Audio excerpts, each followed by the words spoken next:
Okay, wonderful. So stopping property tax foreclosure. So again, just to let you know who's speaking to you today. And again, you have my bio, but quickly, I was born and raised in Detroit. Eager to hear if there are any other Detroiters in the class. Actually, Bernadette, of course, is an adoptee of Detroit, and we're not letting her go. I come from a family with pretty deep roots here, going back several generations. My grandfather opened actually the first Black-owned locksmith shop in Detroit, which is where I grew up working. I kind of blanked. I know Bernadette teaches all over the country, so I put these names assuming that I forgot that you all are Chicago based. So Cranbrook is a local high school here where I graduated, and then left and came to the Chicago area in 2005 to go to school at Northwestern where I did my undergrad. I studied Black Studies and Political Science. So Black people and politics have always been a couple passions of mine. At MoveOn, which I'm happy to speak more about in the questions if it's relevant at all, but I've been here about almost a decade. For a long time managing campaigns. I worked on things like taking down the Confederate flag in South Carolina, expanding access to Medicaid in red states. And I'm currently serving as what we call the Chief of Member Experience. So I run our product team, our mobile campaigning team, and what we call our growth and experience team, or our sort of a marketing team. So I've been sort of doing this digital advocacy for quite a while now. And then my labor of love is and what brought me into contact with the Coalition for Property Tax Justice is serving as executive director for an organization called Dream of Detroit. So I'm a full-time volunteer, but I've been with Dream of Detroit now for 6 years or so. And what we're trying to do is combine community organizing with housing and land development to revitalize our neighborhood on the west side of Detroit.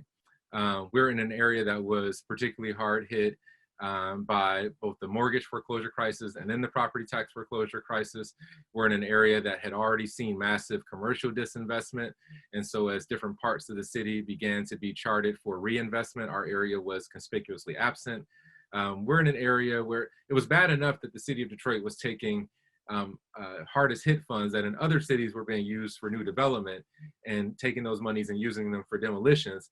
But we're in the 10% of the city that didn't even get those monies for demolitions, let alone anything else. And so, so we've sort of had blighted structures in our neighborhood sort of removed, one by one, I guess, when the city could find funding for them.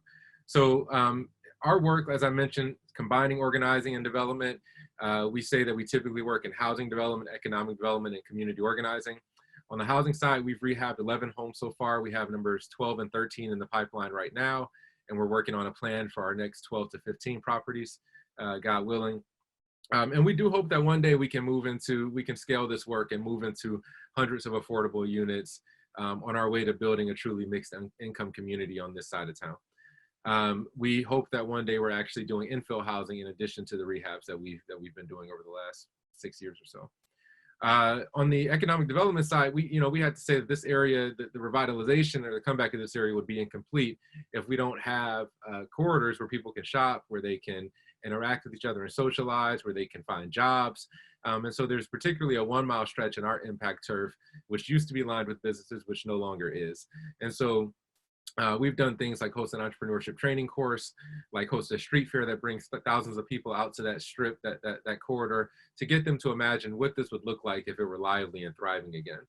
And then over the course of our work, we've engaged well over 500 volunteers in things like cleanups and board ups and unskilled construction work. And then we've also, moving into the community organizing space, we founded the local sort of area-wide block club, which actually maps onto our impact turf as well, but which is led by a longtime local resident and includes a bunch of residents such as myself and other folks who moved into the neighborhood in recent years, and is registered with the city and is advocating for resource provisioning in our area. We've done some other things like hosting community organizing trainings. Particularly, we work at the nexus of like communities of faith and especially trying to get the Detroit Muslim community mobilized. And so we've hosted trainings that sort of combine sort of old school, sort of Chicago style, Saul Alinsky organizing principles with the prophetic tradition. And I spent some time in Chicago after graduation actually working on 63rd in California at a place called the Inner City Muslim Action Network. So in addition to kind of campus organizing, that's where I kind of cut my teeth, in sort of the formal practice of organizing, if you will. And we're a proud member of the Coalition for Property Tax Justice, which obviously you're familiar with. So in addition to those two things I've just mentioned, we try to do creative placemaking as well. So, a bunch of neighborhood beautification projects, but also just establishing creative partnerships wherever we can. So we have an artist residency house. It's called Indus Detroit in the neighborhood, which launched last year. And we actually have a transitional house for formerly incarcerated men, which has one tenant right now. And actually just as of yesterday got our compliance inspection report back. And so we're hoping to put more tenants in there soon. So we also take on sort of specialized projects like that as well. So that's Dream. And again, we come to this work bringing our local neighborhood here on the west side of Detroit, bringing the historic sort of Detroit Black Muslim community into this work, but also bringing, sort of our co-religionists throughout the Metro Detroit area to these tables of social justice in the city of Detroit, and at the moment, of course, housing justice. So let me continue. So how we got here. And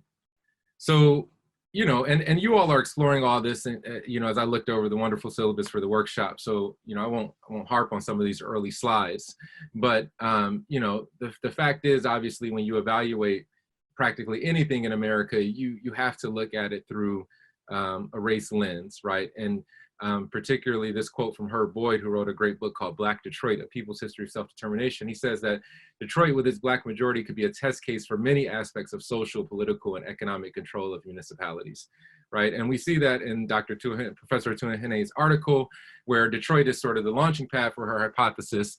But there are other, of course, classic texts in sociology like, Thomas DeGroo's The Origin of the Urban Crisis, that look at Detroit as this sort of like quintessential case study for urban decline and the various ways that that's occurred. But the second part of the quote also interested me. He said, but at this stage of Detroit's history, Councilman James Tate feels that class is equally important in understanding the city's dilemma. He's not about to dismiss the race factor, but it's not as pronounced in a city that's predominantly Black. What I hear more than anything among my constituents is renters versus homeowners. And I think, in a city that's 85% Black, that's had Black political leadership for the last half century in various ways, that had a substantial Black middle class because of industrialization, because of the auto industry, even more than you would normally say race and class are inextricable in this country is certainly the case in Detroit. And we see all the nuances of that and the way these issues play out. So we'll look at that. And again, I know you all are dealing with some of this history, so briefly to run through these, right? Housing itself. FDR says in his second Bill of Rights, right, he declares housing to be, or the right to a decent home, to be, a right of a citizen. But around this time, what we see is that the FHA, right, created of his policies, Federal Housing Authority administration it has these like conflicting policies whereby, suburban home ownership is heavily facilitated for white folks fleeing inner cities, whereas urban development is focused on public housing and sort of increasing density in areas that were already sort of prescribed into poverty by the inability to receive loans, or by the refusal of banks and the federal government to issue loans in those neighborhoods. But this is interesting, right? Because in Detroit, again, class versus race, you see really interesting debates where, you look at the northwest side of Detroit at a popular intersection at 8 Mile in Wyoming, if you're familiar with this area at all. This is an area that was, widely noted for having essentially a concrete wall that separated the white community that was there and the first Black communities that built developments there. You had actually a battle between Black residents who had bought land in the 20s and were on the cusp of building single family properties in the 40s and were getting actual FHA support from local offices, which is rare. But you had a debate or a conflict between them and folks who wanted to develop public housing. And in fact, in that particular area, the public housing advocates lost. So, it isn't that, single family home ownership has not been an aspiration of the Black community. But more often what we saw was that public housing lost in predominantly white communities that were trying to keep people of color out, because they saw the public housing, of course, as an entry of people of color into their neighborhoods. So in Detroit, what you see is only 8,000 units of public housing built between 1937 and 1955 versus something like 25,000 units built in a city like Chicago, where 5% of the residents were living in public housing in the mid 50s.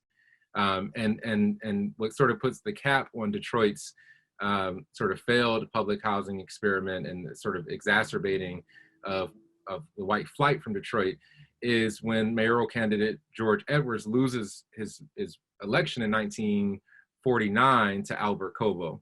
And if you've ever been to Detroit prior to 2019, you might have noticed that downtown we had the Cobo Center, which was named after this mayor.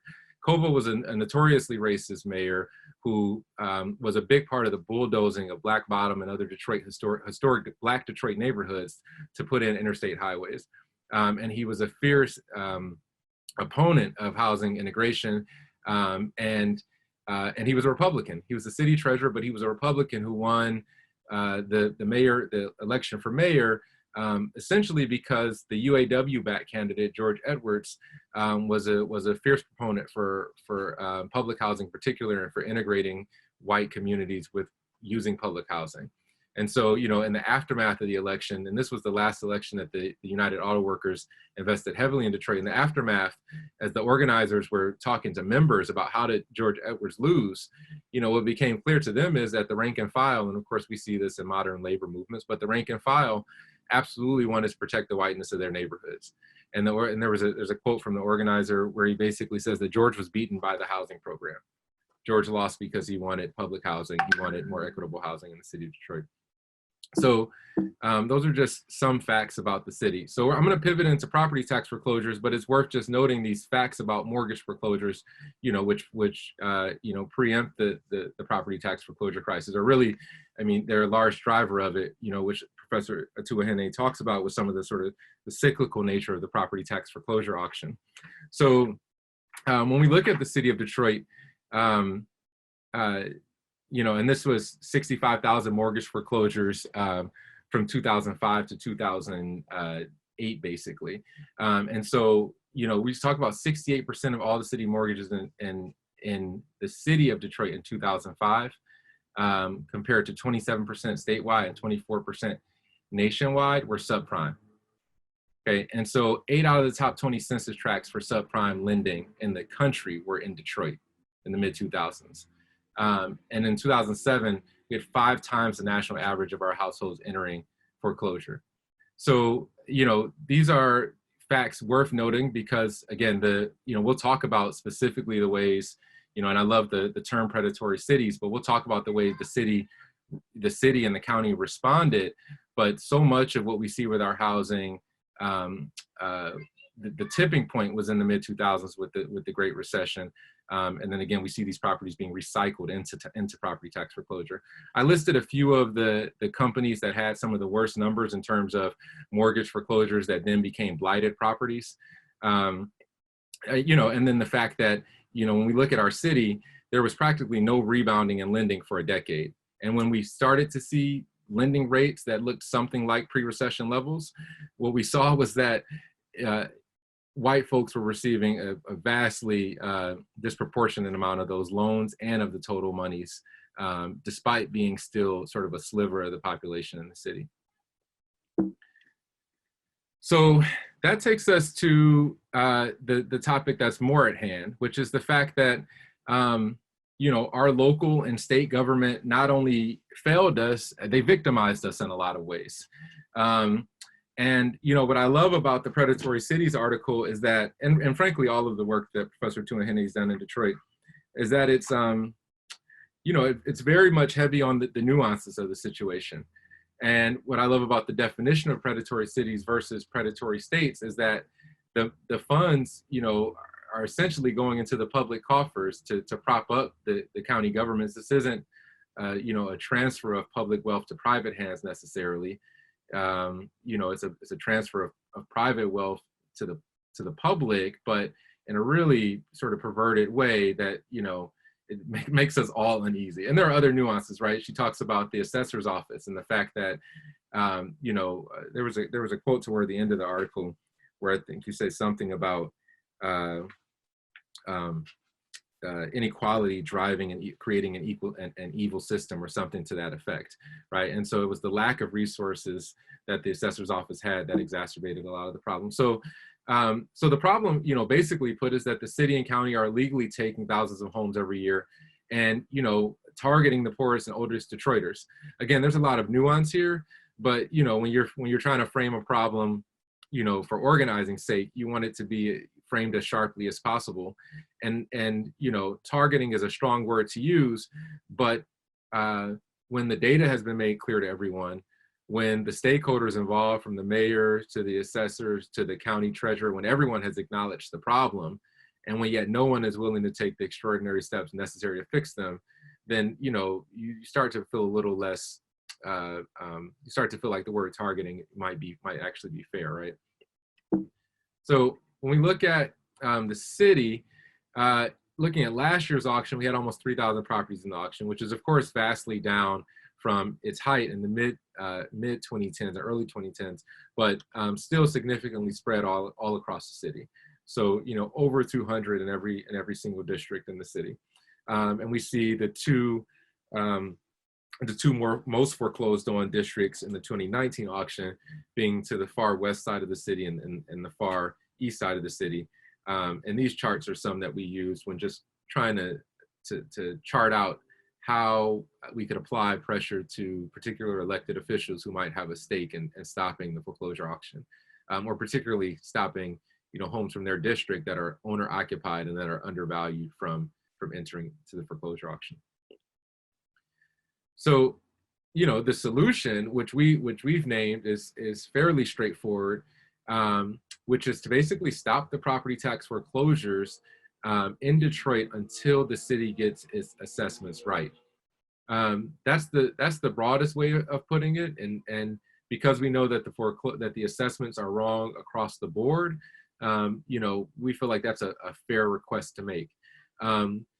When accounting for the fact that the assessments are not just wrong, but they're regressive, and in fact, people with the lowest valued homes are being overassessed systematically, and people with the highest valued homes are actually being underassessed, you know, we sort of tighten the ask to say stop the foreclosure of owner occupied homes valued under $25,000 until the assessment process is accurate.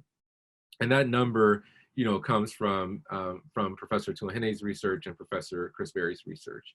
Long term, what we've said is the solution is for the Wayne County government to ensure that low income residents are not foreclosed upon. And there's a program that they could implement, a sort of right of refusal power that they have, that if implemented with clear parameters could stop this issue wholesale.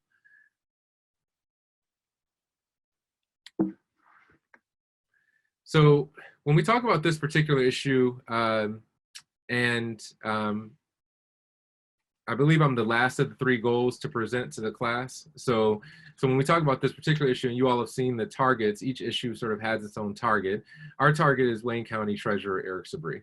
When we talk about the short-term ask of stopping the foreclosure of these owner-occupied homes, he has the ability to do that. We believe that he has the ability to do that. We believe that he exercised that ability when he halted foreclosures in this year's auction. Ostensibly, well, because of the COVID crisis, but actually the decision, the declaration that the auction would be halted was made before the governor declared a state of emergency, and so you know, he sort of made this decision without the political cover from the state, and had to defend this decision in court and won the court case. And so, you know, part of what our team did was, or what the coalition did was to file a Freedom of Information Act request to understand under what authority he used to halt the foreclosure. And we've essentially argued that the same authority could be used to halt the foreclosure in whole until this problem is rectified, or to withdraw the specific properties that are undervalued and reroute them through the payment program. You know, the treasurer has consistently disagreed with us on that point, and I'll talk about sort of our points of contention a little bit later in the program, in the presentation. But again, this is essentially our target. Sabri has been a lifelong sort of bureaucrat, worked in city government and planning and development for a long time before joining the county, did some private business in between that. Obviously family still has private business interests, but has been in the treasurer's office for the last 4 years and recently won a primary that's likely to guarantee him re-election. That was an election that we tried to leverage that primary moment toward our ends, and we can talk about that more in the Q&A as well. But we're unable to really impact the outcome of the primary. And I think, perhaps still debriefing internally what more we could have done to apply pressure. But, because of the county makeup, he's likely to be reelected in November. And again, the nuances worth noting again that the number of occupied homes in the auction, the number of homes in general, has gone down significantly under Sabri. Also worth noting that, and again, I'll talk about the points of contention about why he's not accepting, our proposal, or why we think he's not accepting it. But, numbers have gone down, but the most consequential steps have not been taken for sure. So long-term, it's the county commission. It's the legislative body for the county. It's the body that has been approving the transfers of money from the delinquent tax revolving fund, which you read about in the article. So this is the commission that annually has approved those monies being moved into the general operating funds for the county. And these are who we would have to agitate to implement the right of first refusal option. So this is what those districts look like. The county is large. Detroit is this gap, this green spot here, basically, where you see the number 2. This is largely Detroit going out to probably here. Okay. And so you see Detroit as a sliver of the county, an important and powerful, obviously, city within the county, but still just a portion of it. And I mean that to say that there are a lot of folks out county who we'd have to convince to be on our side to implement that long-term solution. So the long-term solution, again, that we've identified is basically a repurposing of a right of first refusal power to pull homes out of the auction. The county can do this. They can remove homes from the auction before it's initiated. And they've done this in the past in a program called Action Before Auction that was largely criticized for being a failure, because what it ended up doing was taking homes from the residents and passing them to private developers who were then accountable, supposedly, to offer those residents an opportunity to reacquire the home at a reasonable rate. And instead, folks were, more often than not, still driven out of those properties so that the prices could be gouged. And so, the question was, why were the developers ever inserted into the process in the first place, if the objective was to keep the resident in their property? The commission very well could have used the right of first refusal to pull the property and then offer the purchase directly back to the resident, with the necessary stipulations. So what's the holdup? And I'm getting to the close here. And I feel like I probably moved a little bit faster than I anticipated, but that means we have plenty of time for questions. So what's the holdup here? Well, the part of the problem is that the county is the main beneficiary here. I think, when you get into the end of part 1 of the Predatory Cities article, Professor Tuhene talks about following the money, basically. And here's the reality. The county has transferred hundreds of millions, close to $500 million from this delinquent tax revolving fund to its general operating fund in the last 7 years. It's used this fund to prevent it from entering emergency management. Not that we're proponents of that by any means, but it's used this fund to prevent it from entering emergency management. And it's something that is widely recognized to be the case. Robert Ficano is the immediate past county executive.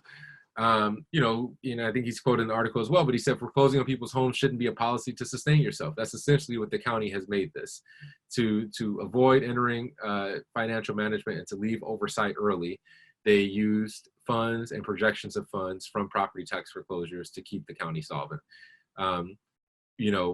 How that is seen as a sustainable business model, I'm not entirely sure. I think more so what it is it's the problem that Professor Tuahene describes at the end of the article, where you've got these street level bureaucrats just trying to keep their particular entity in this government maze afloat, you know, even if it's at the expense of other government entities or the residents who comprise those entities. So you've got high interest rates that are imposed on folks repaying these taxes. The county borrows at 5% and then charges routinely 18%, and then celebrated when they finally supported legislation to lower the interest rate. And then you've got, you know, the sale on the homes. And I think the data showed between 30 and 60 million per year in overages from the auction. And so, you know, it was just recently where we had a state Supreme Court case rule that these overages cannot be collected by the county and that they actually need to be returned to the previous owner of the property. I don't think there's any indication yet on whether that'll be retroactive or how far it might be. I think we can almost certainly expect every county treasurer to advocate against that being retroactive, of course. But that's the most sort of recent development. So that's, you know, one of the big holdups is that the county basically has needed this money in recent years to stay afloat in lieu of finding a real operating model. And then particularly with the county treasurer. So, you know, and there's a good, I don't know if Bernadette shared the podcast with you all yet from Bridge Detroit, from Bridge magazine from a few weeks ago, but there was a good interview with Treasurer Sabri and some local housing advocates where they pushed him pretty hard on his you know, refusal to sign on to what the coalition's asking for. It was really good journalism. They didn't let him off the hook, and so I think it kind of peeled back some of the layers on what his opposition is. Number one, of course, is just in the treasurer's seat being the bearer of, you know, lost revenue on behalf of the county. So there's that reality. There's the county-city relationship. What I hear is the treasurer's office essentially saying the city, we don't want to pick a fight with the city. The city is massive compared to us, and I don't know if that's strictly a like government entity versus government entity, or how much of that is personal relationship based as well. He's using the law as a shield or as a scapegoat, essentially, for why he can't find a more creative solution to the auction. State law does mandate that the auction be held, but again, we feel like we've identified exceptions. And then I put conservative grievance. There's like, if you listen closely enough, there's this thing about people not paying their taxes. There's that trope, right? That people are just being irresponsible. And so I heard it in a statement that was something like, well, if they're being overassessed, why aren't they at least paying the part that was correctly assessed? Or that why aren't they paying the value that they would owe if they were being correctly assessed? As if most people, especially in our city where 40% of us live under the poverty line, are sitting there doing the reassessment ourselves, calculating how much we were actually supposed to be paying, and then out of good faith giving you that much and assuming that you're still not going to hold us accountable for the overage. So, you know, there are all these little statements like that are essentially like escape mechanisms, but at its core, there's this sort of like, there's that trope that these poor people are not being responsible, basically. And there's this idea that that they weren't the only ones being overassessed, that it was widespread. And so somehow compensating them would be unfair to everyone else who was also overassessed but paid their taxes. Which, you know, I don't think they've polled everyone else to say, hey, you're gonna be mad if we help these people who couldn't keep up with our thievery. But that's what they're hiding behind, basically. And then there's the last part, which is proactive versus responsive government, which is, you know, I don't know if this is a matter of just being lazy or really a difference in philosophy or what, but, you know, if you ask me, government works on behalf of the people, right? And government should not just be responsive to the needs of the people, but proactive in offering solutions and visions, right? And so what I've heard is we help everyone who asks for help. If you come to us, we'll work with you. We'll get you on a payment plan, or we'll get you in pays, or what. We ask everyone who asks for help, which is this tacit acknowledgement that there are these thousands of people out there who, for whatever reason, are not asking for help, even though the data shows that they are still being overassessed and being driven into this foreclosure illegally. And so it's a, you know, I don't know why there's this like settling into the idea that we, you know, we'll help if they ask, versus we'll do what it takes to serve the residents completely. So those are, kind of what I've identified as some of the treasurer's recalcitrance to move toward our policy proposal here.